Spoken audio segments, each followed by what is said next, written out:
কোন্নগরের তৃণমূল নেতা পিন্টু চক্রবর্তীকে নৃশংসভাবে কুপিয়ে খুনের ঘটনায় অবশেষে বড়সড় সাফল্য পেল পুলিশ। এই ঘটনায় প্রধান অভিযুক্ত কুখ্যাত গ্যাংস্টার বাঘার ভাই বিশ্বনাথ দাস ওরফে বিশা সহ মোট 4 জনকে গ্রেপ্তার করা হয়েছে। পুলিশি তদন্তে উঠে এসেছে চাঞ্চল্যকর তথ্য যে জমি সংক্রান্ত বিবাদের জেরেই এই খুন হয়েছে এবং এর জন্য 3 লক্ষ টাকার সুপারি দেওয়া হয়েছিল। গত বুধবার সন্ধ্যায় কোন্নগরের কানাইপুর অটো স্ট্যান্ডের কাছে নিজের গ্যাস অফিসের সামনে খুন হন তৃণমূলের পঞ্চায়েত সদস্য পিন্টু চক্রবর্তী। দুষ্কৃতীরা ধারালো অস্ত্র দিয়ে তাকে এলোপাথারি কোপায়। গুরুতর আহত অবস্থায় তাকে কলকাতার একটি হাসপাতালে নিয়ে যাওয়া হলেও শেষ রক্ষা হয়নি, সেখানেই তার মৃত্যু হয়। ঘটনার পর থেকেই পুলিশ তদন্তে নামে এবং সিসিটিভি ফুটেজ সংগ্রহ করে। সেই ফুটেজ থেকেই দুষ্কৃতীদের গতিবিধি সম্পর্কে গুরুত্বপূর্ণ তথ্য পাওয়া যায়।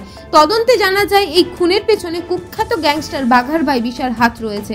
বিশাই 3 লক্ষ টাকার বিনিময়ে উত্তর 24 পরগনার বারাসাত ও শাসনের 2 ভাড়াটে খুনিকে নিয়োগ করেছিল। এই 2 ভাড়াটে খুনি বিশ্বজিৎ প্রামাণিক এবং দীপক মণ্ডলকে গ্রেপ্তার করা হয়েছে। এছাড়াও এই খুনের ঘটনায় জড়িত থাকার অভিযোগে স্থানীয় এক ব্যবসায়ী তাপস সরকারকেও আটক করেছে পুলিশ। পুলিশ সূত্রে খবর, পিন্টু চক্রবর্তীর সঙ্গে বিশার জমি বেচাকেনা নিয়ে দীর্ঘদিনের বিবাদ ছিল।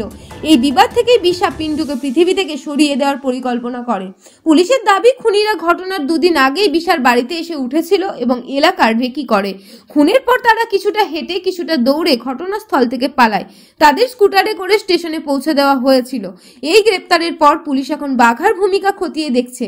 পুলিশ জানিয়েছে বাঘাকে জিজ্ঞাসাবাদ করা হচ্ছে এবং এই খুনের ঘটনায় তার সরাসরি কোনো যোগ রয়েছে কিনা তা তদন্ত করে দেখা হচ্ছে।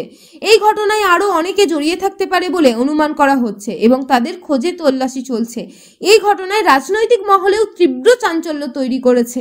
বিরোধী দল রাজ্যের আইন শৃঙ্খলা পরিস্থিতি নিয়ে প্রশ্ন তুললেও পুলিশ কোনো রাজনৈতিক যোগ থাকা অস্বীকার করছেন।